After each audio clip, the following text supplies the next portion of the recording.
It's super rainy out. So let's talk about Harry Potter. Today's video is coming to you in 3 parts on 2 chapters, and that would be the Hungarian Horntail and the first task, which are definitely paired up. And the 3 parts that I'm looking at are the preparation of the task, which is notably going to be the largest part, the task itself, and then the immediate aftermath of the task. Yeah, so part 1 is the preparation for the task. And this notably covers like a chapter and a half on its own. Because it's like all of the Hungarian Horntail chapter and then the start of the first task chapter. But this is actually really important. And to explain, or at least to start explaining why I find this really important, I'm going to be reading a quick excerpt from one of my other favorite books in which somebody goes up against a dragon, and that would be The Hobbit. And this section comes in the chapter Inside Information, and it's actually like Bilbo traveling down into the mountain for the first time. It was at this point that Bilbo stopped. Going on from there was the bravest thing he ever did. The tremendous things that happened afterwards were as nothing compared to it. He fought the real battle in the tunnel alone before he ever saw the vast danger that lay in wait. It can slip by you if you're not paying attention, but that moment actually broke my heart. It is to say that the most frightening moments are actually before you even realize the danger. And you just have to go on anyways. It's the moments where your head does far worse than reality ever could to you. And oftentimes you're alone in this moment. And that's what we're actually seeing with Harry during these chapters, is he tries to keep other people involved, and he tries so hard to act like he's not terrified. And then there are moments throughout these 2 chapters where he simply has to admit that he is. But then he keeps going. He doesn't let that actually stall him out. He knows that he's going to have to walk out into that theater and do what he has to do. But the worst of the battle is actually fought before he ever gets to that tent, before he even gets to that theater. The worst of the battle is facing the other students every day when they're wearing these pins. It's trying to keep going with his lessons when he knows that some of the professors are really angry. He doesn't have many friends at this moment, but he has to keep going. And he has to make choices, and I think he certainly makes some wrong choices in how he deals with some of these moments. But again, all of us are flawed. He tries to protect those around him even when he is in a very poor position. He tries to convince Sirius that everything's okay, and then he's willing to let that go when he recognizes it's not a battle he can win. The worst of the fighting we actually see with Harry is it's not even during the task. That section of the chapter is actually notably very tiny and all a bit of a blur. But we'll get to that when we get to part 2. No, the preparation for it is the moments that he actually has to really face up. Action will come when action comes, but it is the preparation for that action that is always going to be the hardest fight, for the most part. And I think it's interesting because Harry while he does make some mistakes, also he steps up. He communicates with people that he can still communicate with. He communicates with Sirius, and he communicates with Hermione, and with Hagrid, and eventually with McGonagall. And actually he communicates with Cedric. He recognizes when he has an advantage, which for him that might have been evening the playing field. He is at a disadvantage being significantly younger and less trained than these other wizards and witches. But then he recognizes that it's not a level playing field. That both Fleur and Crumb are aware of this, so it's up to him to level the playing field by actually telling Cedric. And he shows a bit of what he's capable of when he actually figures out a way to get Cedric away from his friends, when he rips the bag. For somebody who a lot of people despairingly say lets Hermione do all the thinking, there are points in time where, when he's by himself, he needs to figure something out. And in fact, when we have Moody talking to him, Moody lets him figure it out. He offers some pretty big hints. But it's Harry that figures it out. And also Harry that's willing to admit when he can't do it all by himself. That's the fun bit of when he realizes what he has to do. He's like, you know what you need, and the next statement is Hermione! With this little jump forward so that he's actually talking with Hermione in herbology. Really well done, and also a recognition that he doesn't know everything, and he needs some help. But he also figures out that he's got some strengths. But he's not letting that rule the day completely. He knows he has a strength in flying. But he uses that to then improve on his weakness, which is the inability to get the summoning spell correct. He's willing to work for it and not just, I'll fly. No, he needs to figure out this entire thing. Like I said, the big part of the battle is actually before we even get into the ring with this dragon. I mean, I appreciate the hints that people are giving him, but it really is up to Harry to consolidate those things.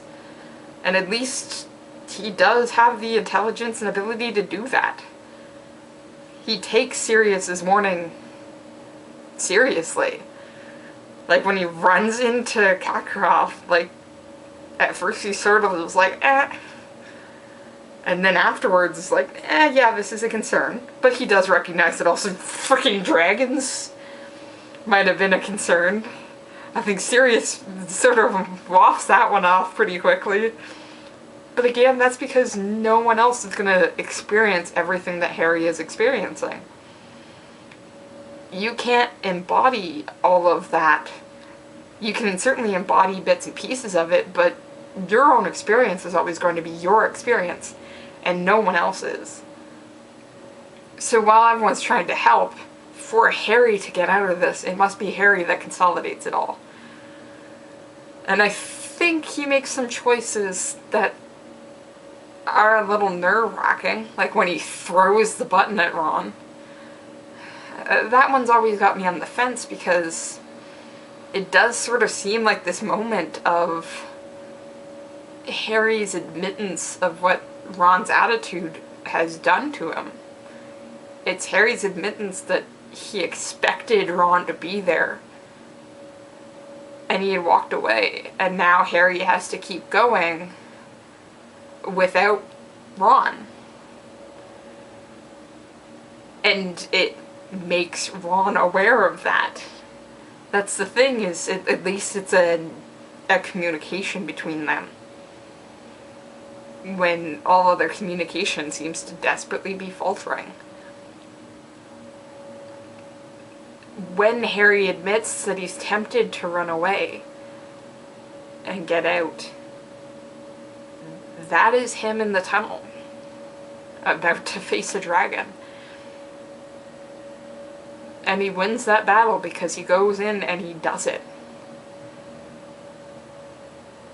And he does it spectacularly, I think. Part 2. The task itself, and how very little of it we actually see. Again, the movie made this differently. The movie wanted to show you dragons and flying. It wanted to make this really epic. But the thing is that in the book itself, the reason why it's actually so condensed is we are seeing it from Harry's perspective for the most part. It is not first person, but he's certainly our perspective character.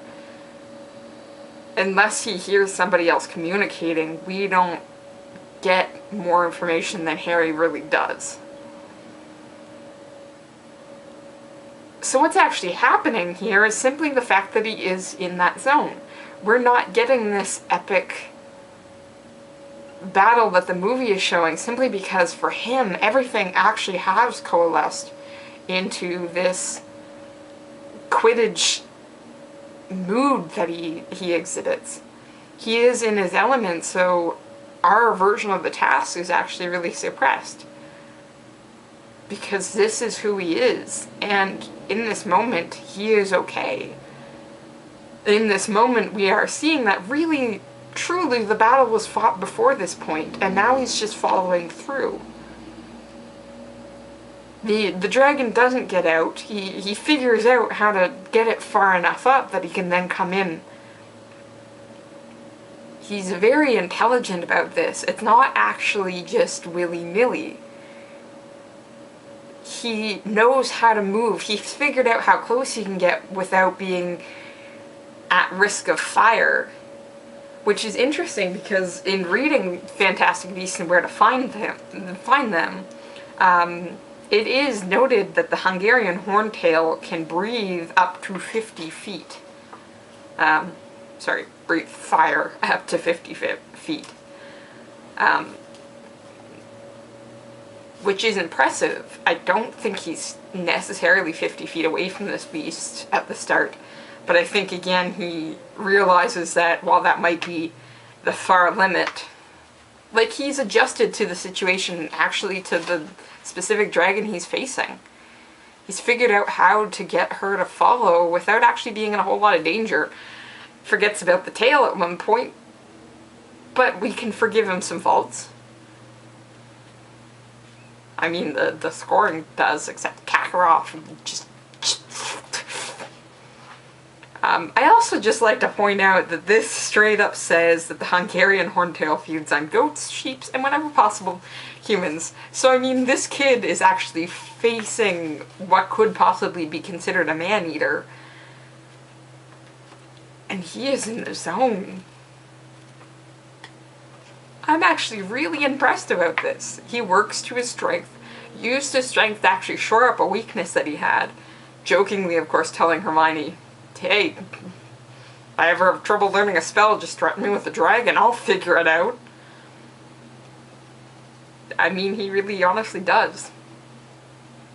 It is pretty awesome, and he does pretty well. Tied for first, woo! Okay, and part 3, the immediate aftermath, which is Ron and Harry deal with it. I'm not gonna say apologize to each other because we don't actually get that at all. We get an admittance from Ron that he was incorrect.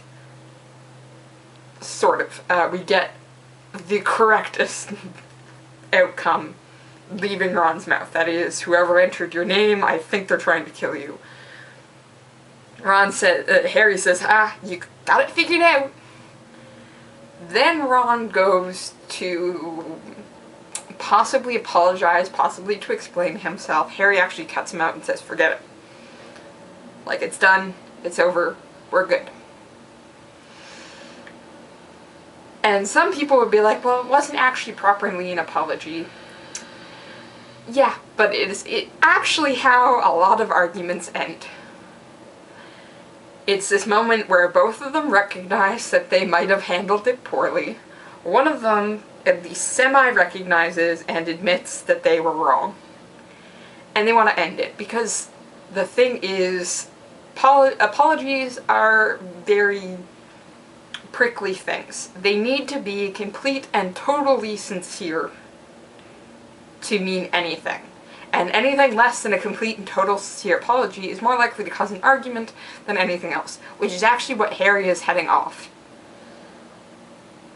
Harry is saying, like, nah, I'm pretty sure that there are still issues between us, and there always are going to be.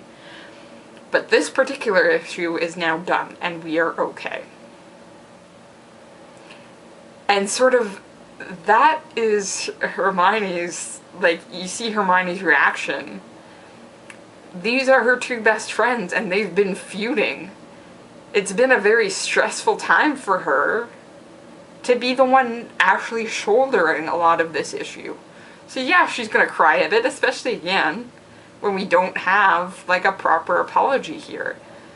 That's why she needs to leave. It's... God, you're both terrible. But again, she's more necessarily book smart than street smart in that sense. Harry and Ron know each other well enough to know that they're not going to be able to properly apologize. They're too young for that, and everything's too fresh in their minds. And that has to be okay. There have to be concessions in this, and the fact that neither of them are going to directly state an apology, at least a very sincere one that the other can accept, is just one of those concessions. They're going to have to let it go. And it gives Hermione a moment to de-stress with the fact that this is over. Because I think the guys owe her an apology too. I just hope she recognizes again that it's just not something they're actually capable of right now. It's a really difficult thing, and we want the proper apology. Like, we ourselves, when we're wronged, want a proper apology. But there are moments that we're going to have to recognize that in truth, we're probably not going to get one. Every single person is self-righteous about something. And there's always going to be part of you that says, yeah, but this argument wasn't totally my fault. And giving a proper, sincere apology when you're still recognizing that isn't something we're able to do. So in truth, I think both boys are okay in this moment. They both recognize that this feud has to stop. But they both recognize that they were at least partially at fault in it. And so a full apology is not going to be possible. A concession and acceptance of each other, even though they're deeply flawed, most certainly is. I just sort of appreciate again how the battle ain't really on the battlefield in this moment. It's all before, and then we got a little bit after. Like, I mean, Harry's gotta be pretty, like, high on just adrenaline right now. Really, getting Ron back was more important than facing a Hungarian horntail. I think that says a lot about his personality. Okay, so I'm finally actually starting to get buffer videos set up. AKA, this is hopefully my last one without a buffer. So we're gonna see how this goes. Okay, so I will see you Thursday. I'm gonna keep with the normal schedule, but get my buffer up. So I'll see you Thursday, and I am gonna keep reading. And until then, I hope you do too. See you next time.